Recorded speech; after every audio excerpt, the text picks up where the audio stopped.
Christian Scott. What if I told you that it was possible for you to do better, to be better? Well, you can, but as Sandy Karofsky once said, what you feed will grow. And whether it be faith or fear, doubt or confidence, or your own personal beliefs, it is your choice what grows. We're all members of an educational society who can appreciate personal and educational growth along with some peace of mind. As a person who struggled with overall happiness and personal value along with growth, I can tell you that changing my mindset has changed my life.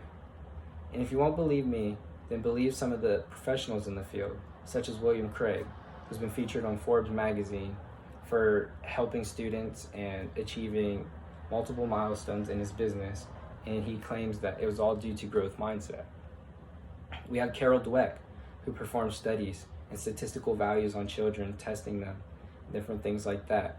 And you can even see cognitive growth in some of her studies when she does CAT scans with people, showing the growth mindset brain versus the stagnant mindset brain. We also have Danielle Barazzi, who's a self-help guru who is educated in personal growth and psychology.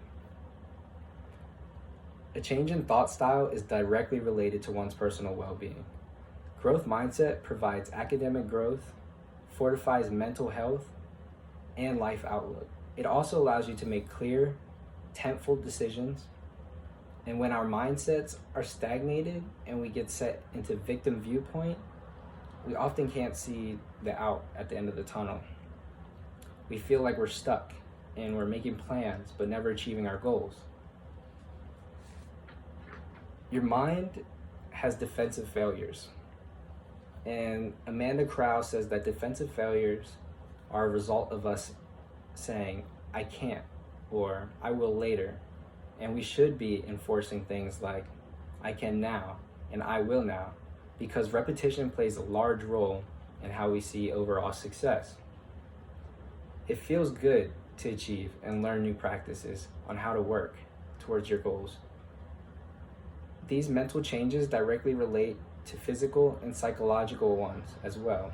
Again, with Carol Dweck's CAT scans, you can see that brain activity in the growth mindset brains is exponentially greater. The brain's literally glowing on fire compared to a stagnant mindset brain, which seems dull and is an orangish color, while the growth mindset is a bright green. Carol Dweck states that loving the process improves the overall outcome. This means that if you appreciate a process while you're doing it and you're not saying, oh, I just want to get to the end of this essay, then you've further indulged in your work. You're providing more details, you're furthering yourself along to get to that goal, but you're understanding that the process is just as important as the final product. And that opens our brains up and it opens our cognitive space up. It tells us that we can achieve more if we want more. Carol Dweck also states that the power of not yet is very important. Failure is not permanent. You failed once, but you can try again. And she often reinforces this with her students that she tests. She says positive thoughts are like healthy food. You put it into your body and good things come out. Well, allowing room for growth trains the mind to understand and process thoughts and feelings more effectively. Through personal experience, I've seen substantial growth in my own mind, my own mindset, and my own mental health. Moving to Arizona could have either killed me or made me into more of a cultured and understanding person. I chose the latter. I chose to be better. Instead of sitting in my own depression, I chose to go out and meet new people, to better myself and make myself bigger. Doing so means believing that you can, developing strengths.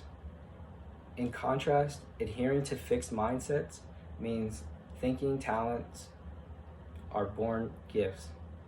And that's a statement by William Craig, meaning that we're not all born with the same aptitude for math. Some have to learn it, but capable of learning. You're capable of being better than that person that was born with that gift. No one is just one thing. They can grow to be another thing. Research also has noticed that children become more positively social when using a growth mindset.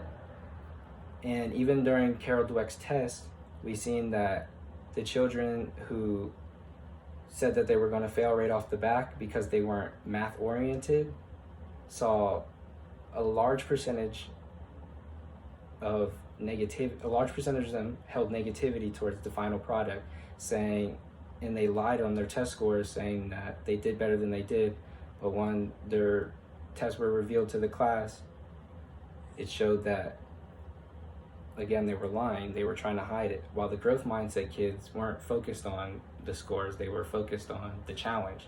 They wanted to know, oh, how do I get better at this? They were asking questions. They weren't just stuck. While, again, the kids with the static mindset they weren't asking questions. They were just dozing off, not trying their best. And that all relates back to our viewpoint on things. If we see ourselves as doing better, we have a lot more potential to do better. We want to do better. And whether it's in your academic or your social life, growth mindset plays a big role in everything we do. A change in thought style, again, is directly related to one's own outlook on life, their own mental health. If you're saying you're stuck, you're going to be stuck. You're going to be more depressed. You're going to not see things as an opportunity, and you'll see them more as a weight or a burden for you to carry. So again, just to summarize, growth mindset provides academic growth, it fortifies mental health, and overall outlook on life. It also allows you to make those clear, intentful decisions. You know what you want to do and you know what you need to get done. So feed your mind positive thoughts and you'll get positive responses.